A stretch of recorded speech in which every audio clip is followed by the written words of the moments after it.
Assalamualaikum warahmatullahi wabarakatuh. Hai adik-adik, bagaimana kabarnya hari ini? Alhamdulillah sehat-sehat semua ya. Semoga kita semua selalu diberikan kesehatan dan kekuatan agar bisa melaksanakan pembelajaran daring ini dengan penuh semangat. Oke, puji syukur kehadirat Allah Subhanahu wa Ta'ala karena hari ini kita masih diberikan banyak kenikmatan, khususnya nikmat iman, Islam, dan nikmat sehat, sehingga pada pagi hari ini kita dapat bertemu di pembelajaran daring pada pagi hari ini. Oke, sebelum memulai pembelajaran pada pagi hari ini, alangkah baiknya kita berdoa terlebih dahulu agar apa yang kita lakukan mendapatkan barokah. Berdoa mulai.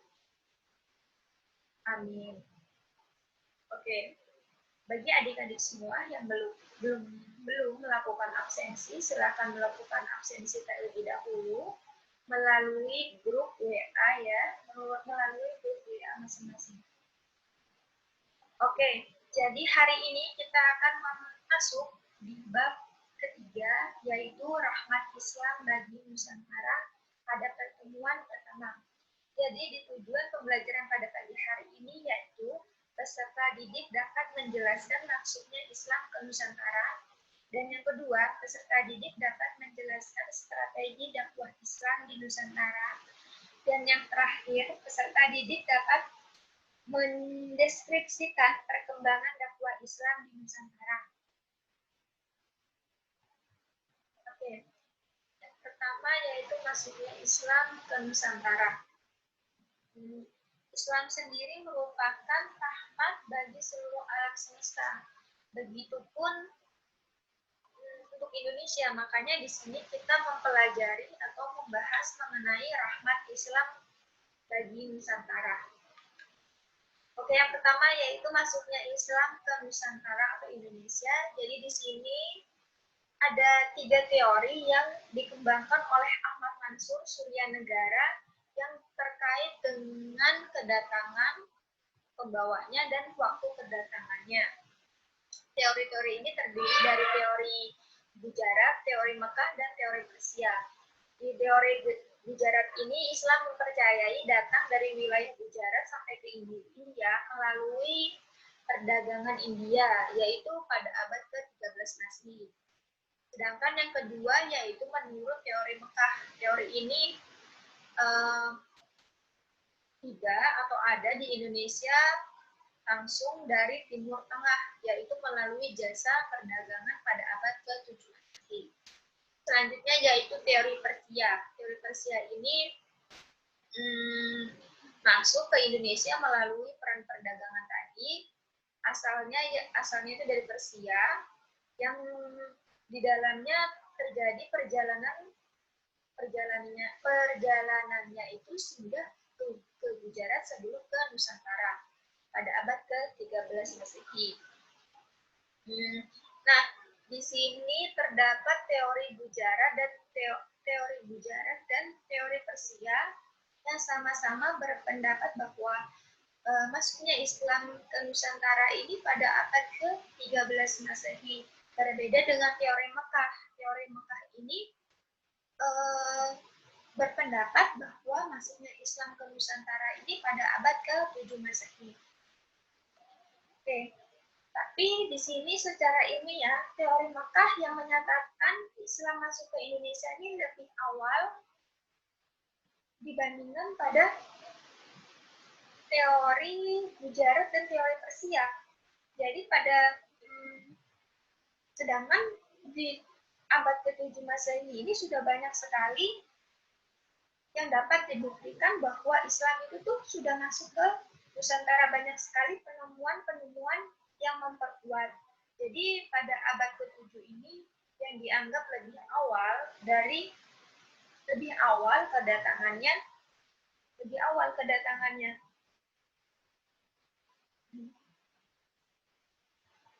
Sedangkan pada abad ke-7 ini kan sudah dapat dibuktikan, maka pada abad ke-13 ini Islam masuk Indonesia ini memang kurang diteliti, kurang diteliti. Karena apa? Ya karena pada abad ke-7 Masehi aja sudah banyak sekali penemuan-penemuan dan bukti-bukti yang sudah menjelaskan bahwa masuknya Islam ke Nusantara ini pada abad ke-7. Makanya pada abad ke-13 ini jarang sekali orang yang meneliti pada abad ke-13 ini. Selanjutnya yaitu beberapa bukti yang mendukung teori Mekah. Di sini ada teori, menurut pakar arkeolog, telah terjadi kota perdagangan antara para pedagang dari Cina, Nusantara, dan Arab. Dan selanjutnya itu temuan beberapa tembikar Cina serta benda-benda perunggu dari zaman dinasti. Itu di selatan dan Jawa Timur yang sudah membuktikan ini. Selanjutnya yaitu adanya jalur perdagangan utama dari Nusantara, terutama itu pada daerah Sumatera dan Jawa, dengan Cina juga yang diakui oleh sejarawan Tegir Ibers. Selanjutnya yaitu ditemukannya perkampungan Arab Muslim ini pada 1 Hijriah atau yang biasa disebut dengan 7 Masehi. Selanjutnya yaitu berdasarkan buku Nuh Batu Radar karya Adi Maski, dikenal sebagai daerah awal masuknya Islam pada abad ke-7 Masehi. Selanjutnya yaitu sebuah makam kuno. Makam kuno di kompleks pemakaman Haligai di Batu. Nisannya itu tertulis Rukunuddin wafat pada tahun 672 Masehi. Kemudian di sini ada sejarawan T.W. Arnold dalam karyanya The Facing of Islam tahun 1998 juga di sini menguatkan bahwa temuan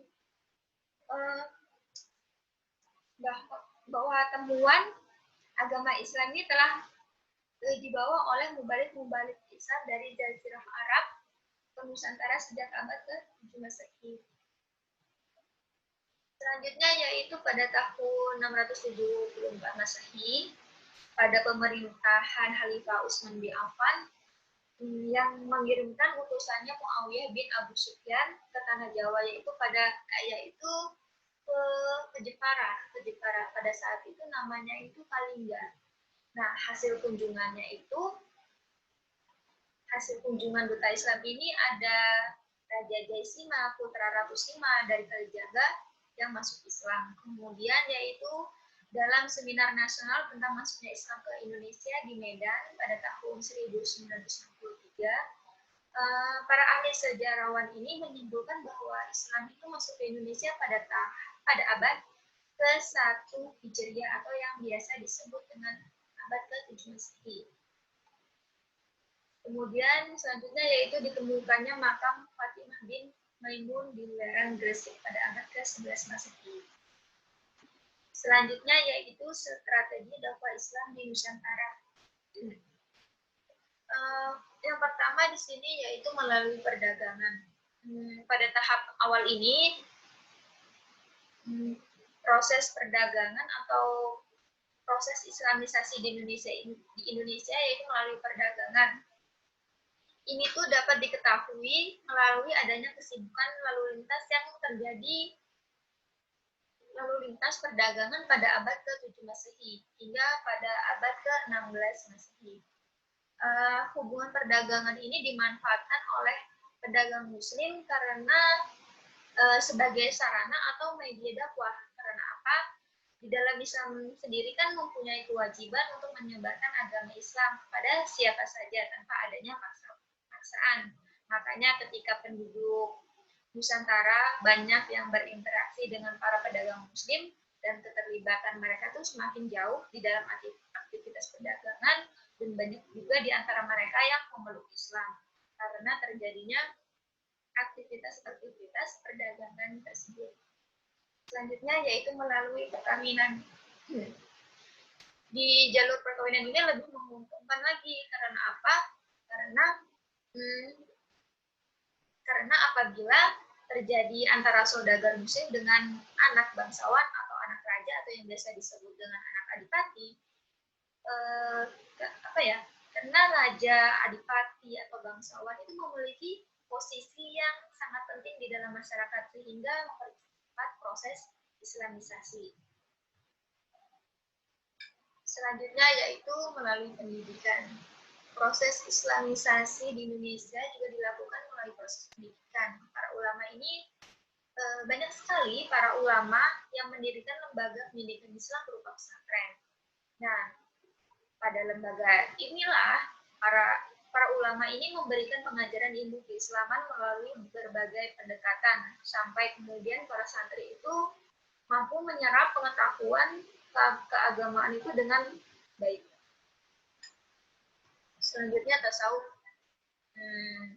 Di jalur lain yang tidak kalah penting dalam proses Islamisasi di sini adalah tasawuf. Salah satu sifat atau ciri khas dari ajaran ini adalah akomodasi terhadap budaya lokal sehingga menyebabkan banyak sekali masyarakat yang tertarik menerima ajaran ini. Selanjutnya yaitu melalui kesenian. Saluran Islamisasi melalui kesenian ini yang paling terkenal adalah melalui pertunjukan wayang seperti yang dilakukan oleh Sunan Kalijaga, adalah tokoh yang paling mahir dalam memainkan atau mementaskan wayang. Dia tidak pernah meminta upah ataupun materi lainnya dalam setiap pertunjukan yang dia lakukan. Tetapi Sunan Kalijaga ini hanya meminta kepada para penontonnya untuk mengikuti ucapan 2 kalimat syahadat. Jadi Sunan Kalijaga ini tidak meminta upah di setiap pertunjukan yang dia lakukan, tetapi dia meminta untuk meminta para penontonnya itu mengucapkan 2 kalimat syahadat. Selanjutnya melalui politik di Maluku dan Sulawesi Selatan, kebanyakan rakyat masuk Islam setelah rajanya masuk Islam terlebih dahulu. Jadi apabila rajanya sudah masuk Islam, kemudian masyarakat atau jajaran-jajaran di bawahnya itu juga akan mengikuti rajanya. Selanjutnya yaitu perkembangan dakwah Islam di Nusantara. Yang pertama di sini di Sumatera, tempat mula masuknya Islam di Sumatera ini pada pantai barat Sumatera.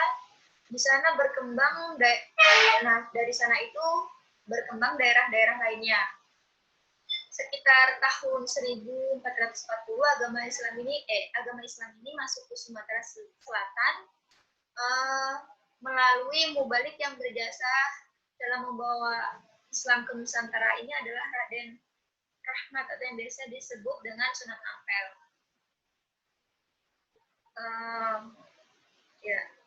Selanjutnya yaitu Kalimantan, Maluku, dan Papua. Di Pulau Kalimantan ini agama Islam itu pertama masuk di Kalimantan Selatan dengan ibu kotanya itu Banjarmasin. Kemudian agama Islam ke Kalimantan Selatan ini adalah para pedagang dari Arab. Selanjutnya yaitu pada abad ke-15 Islam itu masuk dan berkembang di Maluku melalui jalur perdagangan. Dan selanjutnya perkembangan agama Islam di Papua berjalan agak lambat karena Islam masuk ke Irian terutama karena pengaruh raja-raja Maluku, para pedagang yang beragama Islam, dan ulama mubalik dari Maluku. Selanjutnya perkembangan Islam di Sulawesi. Pada abad ke-16 ini telah masuk Islam ke Sulawesi yang dibawa oleh Daturi Bandang dari Sumatera Barat. Daerah-daerah yang pertama dimasuki oleh Islam ya di sini seperti Sulawesi itu ada Goa, sebuah kerajaan di Sulawesi Selatan. Selanjutnya perkembangan Islam di Nusa Tenggara. Sistem Islamisasi di Nusa Tenggara ini pada umumnya sama seperti di daerah-daerah lain seperti tadi di Maluku, Sumatera, Jawa, itu sama. Ini masuk pada tahun 1540 agama Islam ini masuk ke Nusa Tenggara. Masuknya Islam ke Nusa Tenggara ini dibawa oleh mubalik dari Bugis atau Sulawesi Selatan dan dari Jawa. agama Islam ini berkembang di Nusa Tenggara mula-mula di daerah Lombok yang penduduknya disebut dengan suku Sasak. Nah, dari daerah Lombok inilah secara pelan-pelan selanjutnya tersebar ke pulau-pulau atau ke daerah-daerah seperti Sumbawa dan Flores. Selanjutnya yaitu perkembangan Islam di Pulau Jawa. Agama Islam ini masuk ke Pulau Jawa kira-kira pada abad ke-11 Masehi yang dibawa oleh pedagang Arab dan para mubalik dari Pasai. Tempat yang pertama kali dimasuki Islam di Pulau Jawa ini adalah daerah-daerah pesisir utara Jawa Timur. Kemudian tokoh-tokoh yang berdakwah di Jawa Timur antara Maulana Malik Ibrahim. Beliau ini menetap di Gresik, kemudian mendirikan pusat penyiaran agama Islam dan pusat pengajaran.